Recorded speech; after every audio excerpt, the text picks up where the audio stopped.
Welcome back to Radio Taiwan International. You're listening to Geek Out. What's your cup of tea, tickles your fancy, I can't even say my thing anymore, or floats your boat. Join us as we share passions from people in Taiwan and around the world.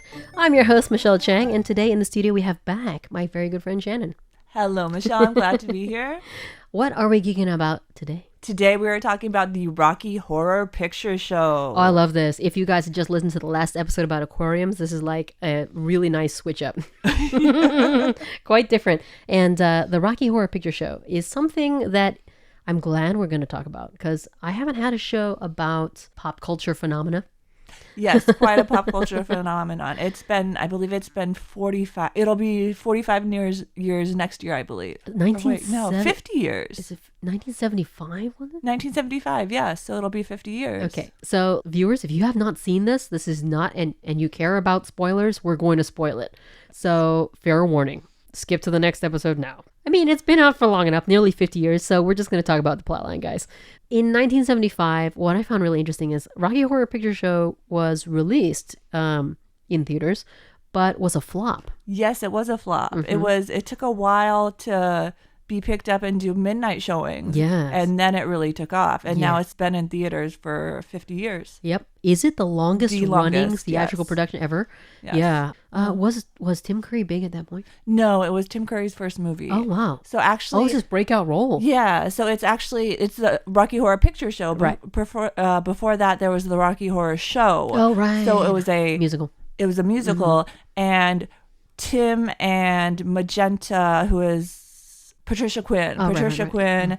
And I believe Columbia, who's Little Nell, and Riff Raff, who is Richard O'Brien, who was the writer and I believe the director as well. Yeah. And the four of them were together in the stage production. Yeah. So they had done this show. One of the reasons why the movies is so good is because the four of them the four main people had done this show hundreds of times together. So they were perfect together. They had played this part so much. They were totally already their character. Yeah, and especially as a team, they were a perfect team already. I love it.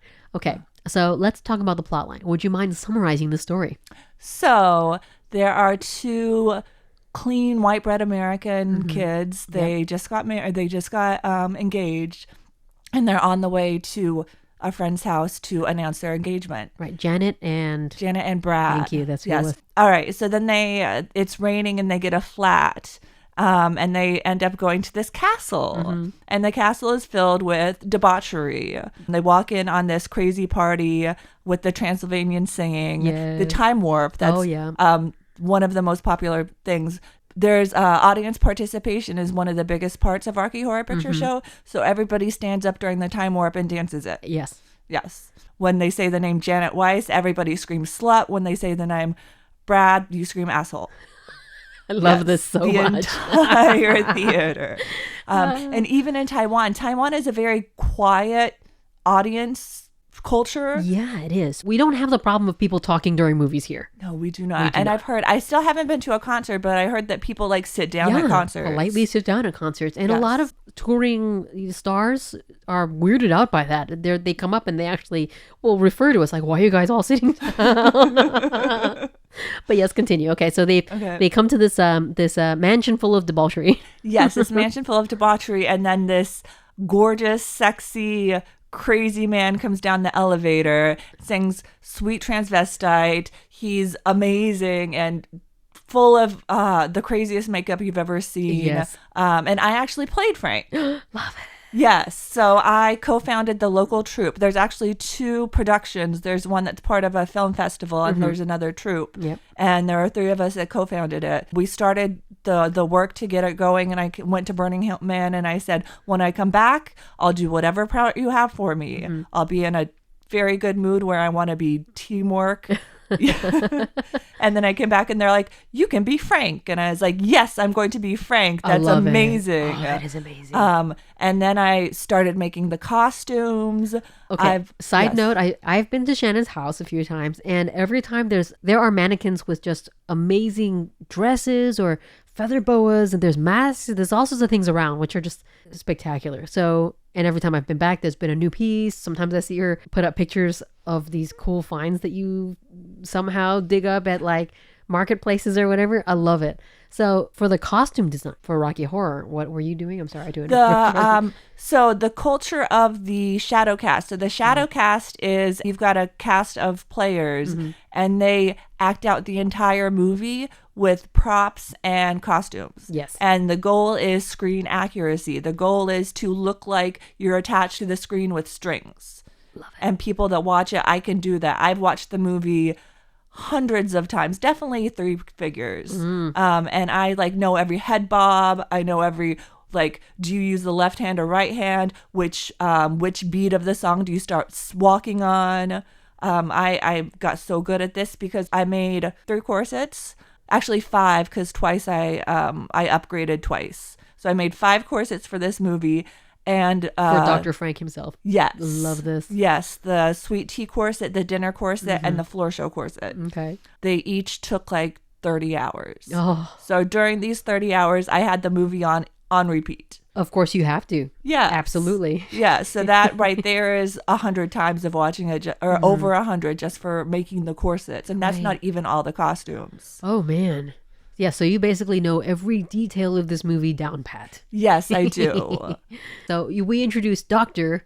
Frankenfurter. Dr. Frankenfurter. And Dr. Frankenfurter is a sexy mad scientist. He invites Brad and Janet to go up to the lab where he has made basically a sex toy, a living sex toy, like a very gorgeous man with muscles. And he is very lost and confused for his whole life. And then after they go to bed, and then Brad and Janet are shown to their individual bedrooms, and then Frank seduces each of them. Yeah. And I think it's some of the funniest parts because he uses the exact same lines to seduce both of them.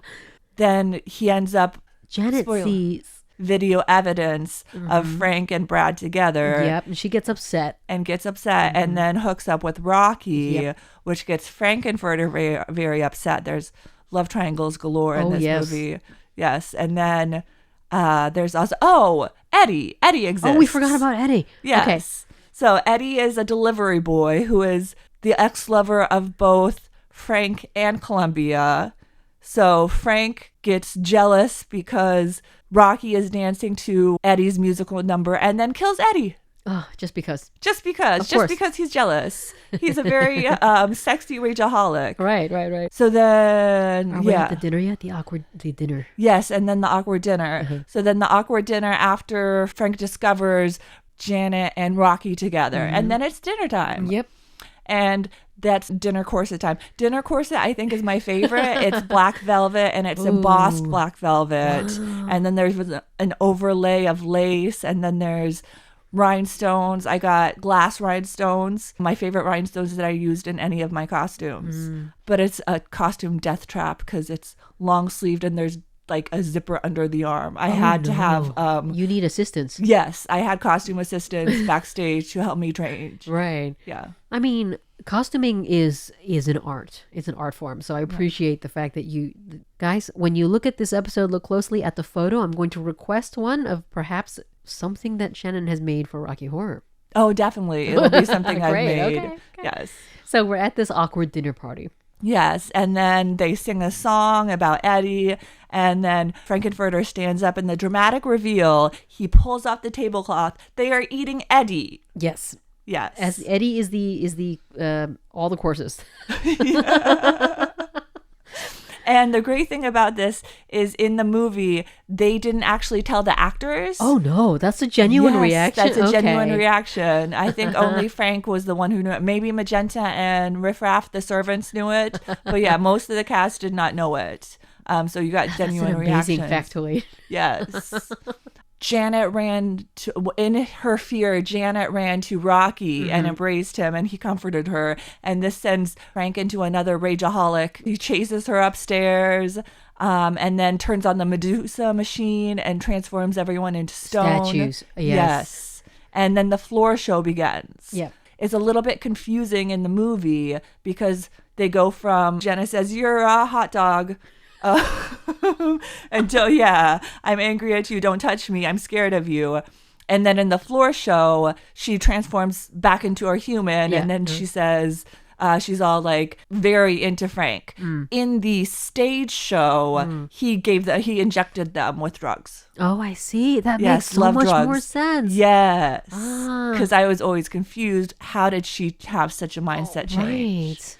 Yes. I figured I attributed it to the machine and, you know, statues or whatever. Yeah, he was not an ethical person at all. No, of course not. No. The four of them dance.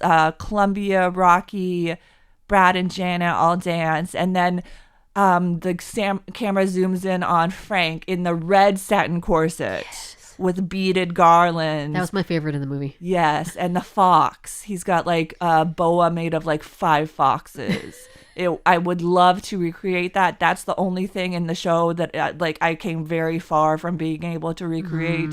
Even difficulty. the dinner. He had a birthday hat at dinner.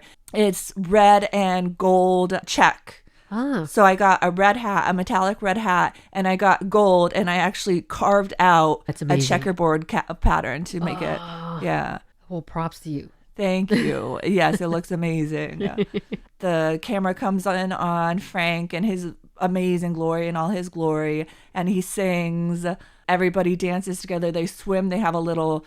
There's a swimming pool built into the stage. Yes, there is a swimming pool built into the stage. And fun fact, it was not heated. Oh, no. And this is filmed during winter, I believe.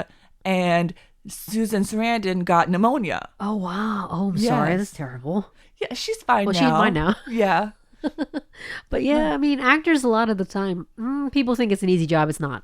Oh, no. Really This not. was not an easy. And like, even doing it on stage, just like, it was air conditioned. Right. But like, wigs are hot. Totally. You need the people to help you with the costumes. It's a production. Yeah, it's a production. And if it's live, the movie waits for no one. Of course not. Yeah. And so if you miss something, you just keep on going.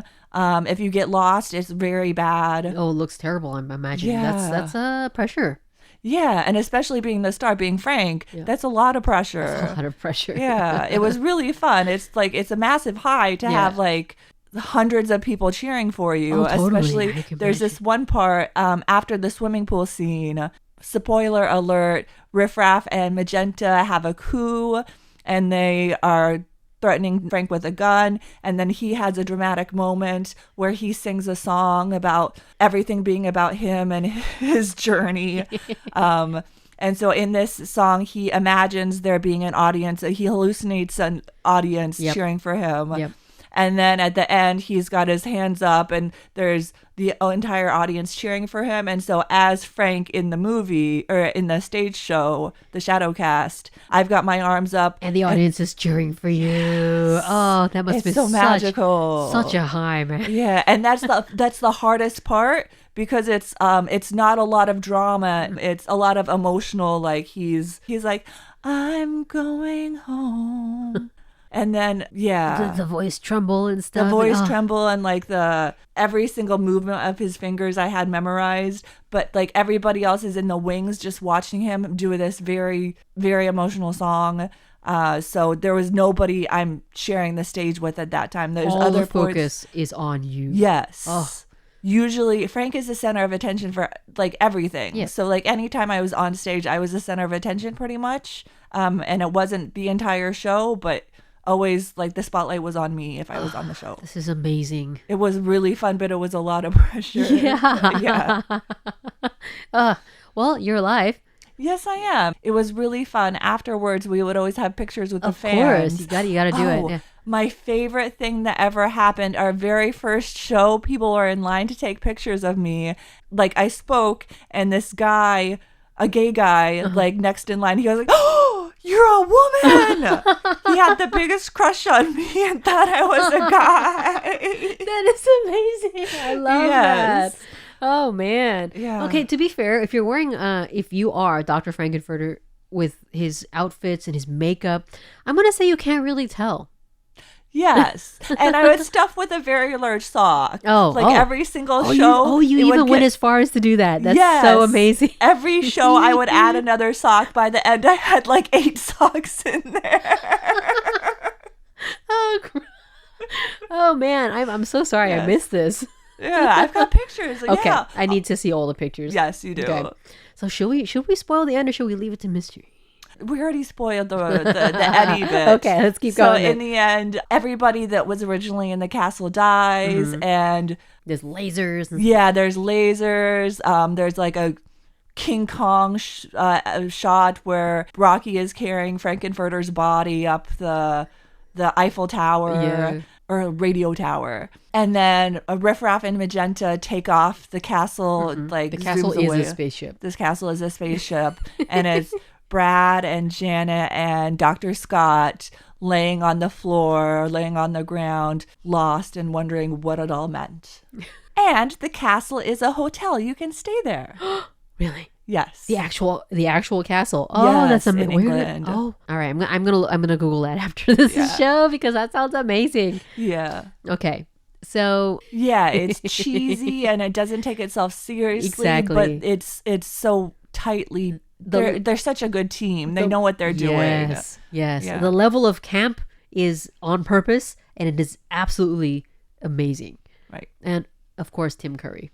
Yes, Tim Curry is just amazing. It's an honor to be able to portray him. Yeah. Oh my goodness. I'm actually kind of. I'm just in awe of you. Like you were able to do that on stage. Just be Dr. Frankfurter. Everyone's eyes are on him. So, let's give out a piece of advice. For those who want to attend a stage performance with audience participation and all of that, I'm going to say most large cities would have prop bags. You can buy prop bags at most places. Oh, wow. Really? Yes. Okay. So it comes with an umbrella when it's raining, when they're walking towards the castle. You put the umbrella over your head. There's rubber gloves to snap whenever he snaps his gloves during the creation scene. There are playing cards. There are paper plates you throw when he pulls up, when the dramatic reveal with Eddie. Oh, wow. So you could just straight up buy a pre-assembled prop bag to go to this show. Yes. And I'm going to say these shows do occur in most large cities. I think they do, yes. Yeah. Even today. Specifically around Halloween. Yes, particularly around Halloween, yes. And I'm going to say anyone, do not make the same mistake as I did, which is go seek tickets far too late. Yes, here in Taipei, both of the shows, there's the Golden Horse and then the Time Warp Taiwan, and they always sell out. Oh. I think I was sad every single time. So thank you so much for geeking out with me again. Okay, you are welcome. It's been a pleasure. And thanks, listeners, for tuning in to Radio Taiwan International. I'm Michelle Chang, and we'll be back next Thursday with another episode of Geek Out.